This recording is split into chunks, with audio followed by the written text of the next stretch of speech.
Vamos imaginar duas madeiras, duas tábuas. Elas não conseguem ficar em pé assim porque elas não têm uma superfície, se deixar as duas assim. Aqui do lado estão a intelectualidade, a cognição, a inteligência, os conhecimentos. Aqui estão as emoções.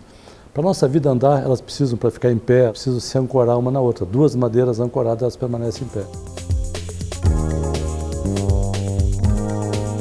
Esse lado da parte cognitiva é o mais fácil de desenvolver, porque se eu sou disciplinado, se eu tenho algum grau de inteligência, eu posso me puxar, eu posso estudar e posso crescer. Agora, a parte emocional é mais complicada, porque ela é que dá base na vida, ela é que faz com que o lado intelectual, inclusive, ande mais ou menos. O nosso lado emocional, ele é muito legal, ele nos dá sentido para a vida, pode nos dar alegria, mas ele pode nos deixar muito mal, criando situações que nós vivemos mal. Quem fala tem que ter muito cuidado. Cuidado com o conteúdo da conversa, com a hora que vai conversar, com o tom da conversa. Temos que ter esse cuidado para que o outro nos escute, mesmo que seja uma conversa desagradável para o outro. Agora, o outro que nos ouve, ele escuta de acordo também com alguns aspectos da personalidade dele.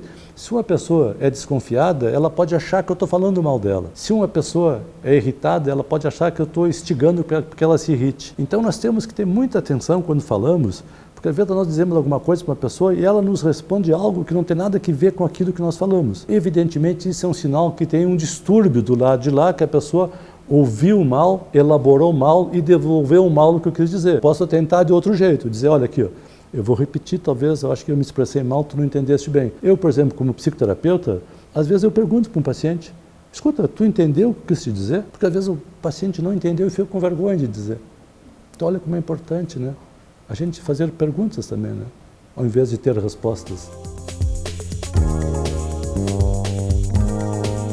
Um ditado que diz, para bom entendedor, meia palavra basta, eu contesto e ponho no meu livro, né, A Arte de Ser Infeliz, que não faz sentido. Para bom entendedor, meia palavra não basta. O ser humano, ele se comunica, às vezes, em cima de simbolismos, né, coisas do imaginário. Ele acha que o outro vai entender o que ele está dizendo. Um exemplo de meia palavra. Ah, eu deixei nas entrelinhas, eu dei a entender, eu fechei a cara, eu não respondi a mensagem dele. Isso é uma meia palavra. O outro não está dando nem importância para isso, às vezes nem entendeu. Então, se tu quer ter uma comunicação adulta e que produza resultados, não use meias palavras, porque tu está dando a chance para que o outro faça o que ele quer e não o que tu está querendo efetivamente. Seja claro, transparente e verdadeiro. Mesmo que possa ser uma conversa mais áspera, é bom que tu diga para o outro com muita clareza, tipo assim, não gostei do que tu me dissesses, né? Dizer para a pessoa, não use de minhas palavras. Eu acho que um dos maiores abusos, não estou dizendo o pior, maior, mais frequente é o abuso verbal. As pessoas dizem coisas umas para as outras que causam, às vezes, choque nos outros, que aborrece os outros, que abate os outros, e a pessoa não está dando a menor importância. E aquele que ouve, às vezes, também não revela que se chateou. Fica chateado e entra naquela conversa, achando que o outro vai perceber que se chateou, e não fala. Só que tem um probleminha na nossa cultura que as pessoas se autorizam a tirar com a cara do outro. Se autorizam.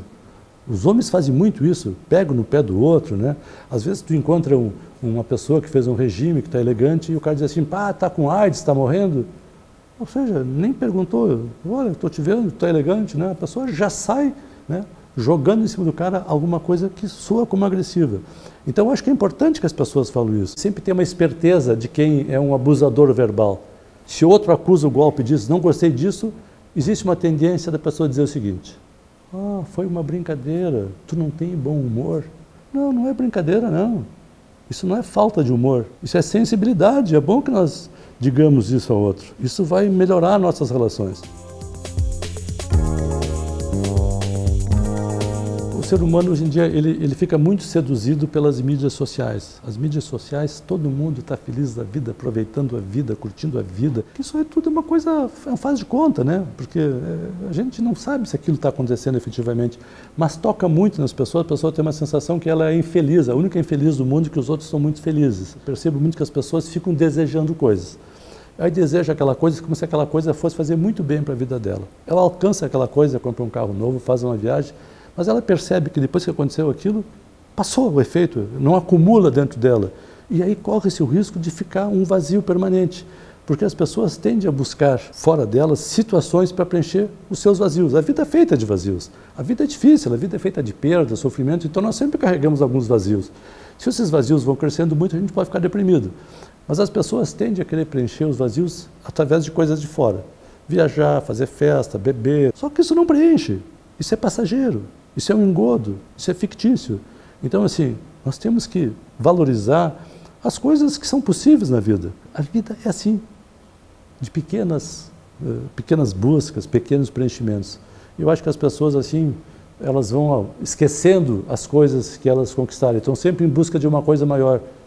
Só que essa coisa maior, às vezes, não muda nada.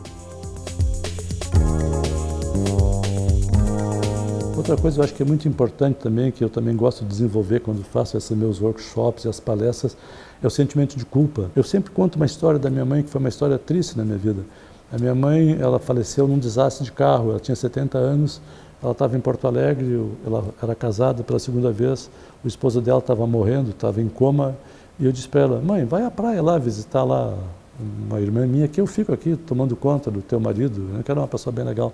E ela não queria ir, eu insisti muito com ela, eu insisti, e ela foi, se acidentou e morreu nessa viagem. Eu fiquei muito chateado, mas eu não fiquei culpado por isso, porque não fui eu que matei minha mãe. Minha mãe era uma mulher assim, muito inconsequente, muito agitada, que ela fazia 500 coisas ao mesmo tempo, devia estar tomando chimarrão, não estava de cinto de segurança, e ela bateu e morreu. Se eu tivesse ficado muito culpado, eu provavelmente tinha trancado a minha vida, paralisado a minha vida.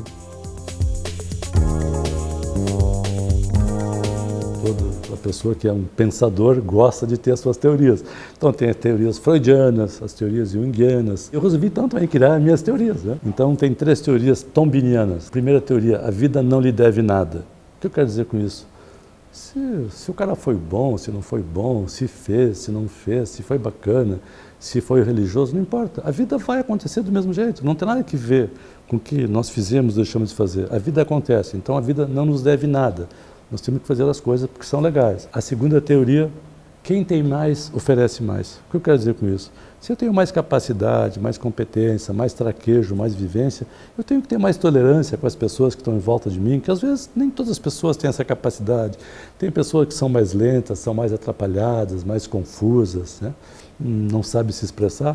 Então, eu, se tenho mais, tenho que botar mais nessa relação, assim, saber que eu tenho que ter mais capacidade de lidar com essas adversidades. E a terceira é fundamental esquecer. Por que esquecer? Nós temos que esquecer as coisas que se aconteceram na nossa vida. Todos nós passamos por traumas, sofrimentos. Eu perdi meu pai, eu tinha 13 anos, foi muito sofrido para mim, eu tinha planos com ele. Até virei médico em decorrência dessa desgraça, senão talvez não seria médico. Eu fiquei uma época muito preso na morte do meu pai e eu fiquei deprimido, acho uns 5 anos. No dia que eu consegui enterrar meu pai, minha vida andou melhor. Então nós temos que esquecer as desgraças da vida. Todo mundo tem sofrimento, desgraças, traumas. A vida é assim. E temos que esquecer até as coisas boas, senão nós ficamos às vezes achando, mas aquilo que eu tive foi muito bom, aquela relação foi muito boa, eu nunca mais vou ter uma relação boa. A gente também não vai para frente. Então nós precisamos tirar do nosso imaginário, esquecer as coisas. Porque como se o nosso imaginário fosse um disco de um computador rígido, ele tem que estar com bastante liberdade para buscar mais informações, mais satisfações, para armazenar mais coisas.